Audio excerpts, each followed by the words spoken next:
everyone. I am Lana Zach. We also continue to follow that assassination attempt on former President Donald Trump at his rally last night in Pennsylvania. The former president is recovering. He is said to be doing well.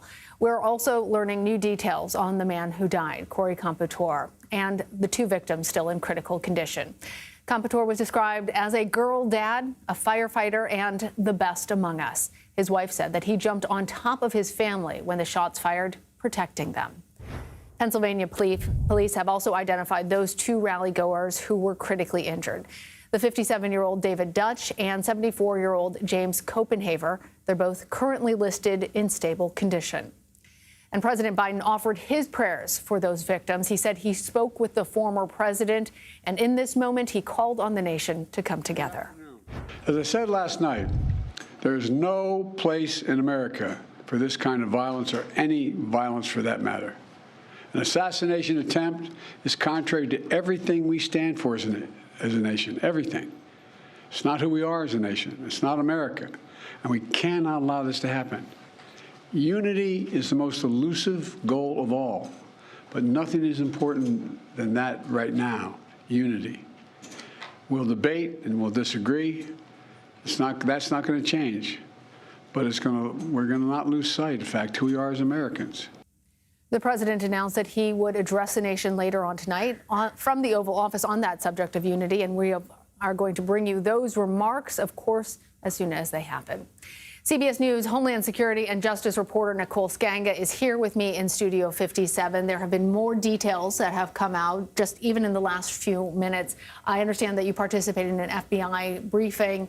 What have you learned from them? Yeah, moments ago, there was an FBI briefing. As far as we know at this point, investigators say that the shooter acted alone. There are currently no public safety concerns at this time, so folks can rest a little easier. They have not identified yet an ideology associated with the gunman here. There are also no known mental health concerns regarding the gunman, although this is an active investigation. All of the evidence is being sent to Quantico, where it will be evaluated in an FBI laboratory. Among that evidence is Crooks's phone that he was using. Now, investigators have not been able to get into the phone. They have seen some text messages, nothing of concern yet. Within that car, we spoke about those explosive materials that were found earlier today, Lana. We're told that those explosives were rendered safe. They were also sent to Quantico. That device was described as rudimentary by law enforcement officials. The FBI has received over 2,000 tips so far, roughly 2,600. They're looking for more information from the public. And they also note that the threat environment has changed since this incident. Rhetoric is heated regarding the shooting itself. Multiple people mimicking the shooter on social media platforms and online. A time for calm, a time to bring down the temperature.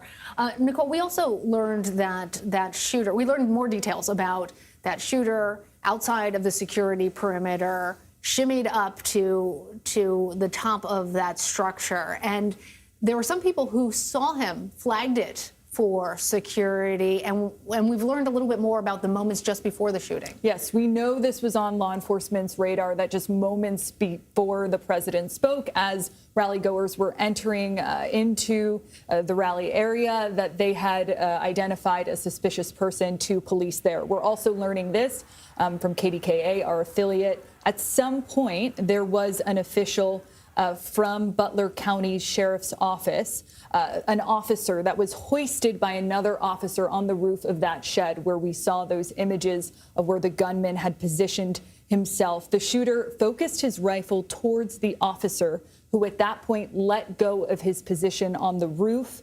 The shooter then began firing into the crowd. So the officer was right there. The shooter turned on that officer, and then when he fell from the roof, started shooting at the president. Focused his weapon first at the officer. The officer fell from the roof. At that point, he turned, where he then fired toward the former president and into the crowd. Really chilling details, Nicole. So what happens now in this investigation? Well, this investigation, again, very active, ongoing. The president coming out and saying no one jumped to conclusions, but there has been an independent investigation put in place to determine what went down on the part of Secret Service, how law enforcement acted, develop a tick tock, really, for this investigation. And again, police still have some really big questions to answer. The FBI leading this investigation, still no known motive for this shooter. Quite chilling indeed. That's going to be a big question moving forward. In addition to that, the president has directed the director of Secret Service to review all of the security plans surrounding the Republican National Convention, which, of course, is getting underway in Milwaukee. So a lot of work ahead. But I do want to point out just one more time, Lana, that at this point, the FBI and other law enforcement officials say there is no known threat to the public. All right. Nicole Sganga on top of all of it for us, bringing us all the latest. We appreciate you. Thank you.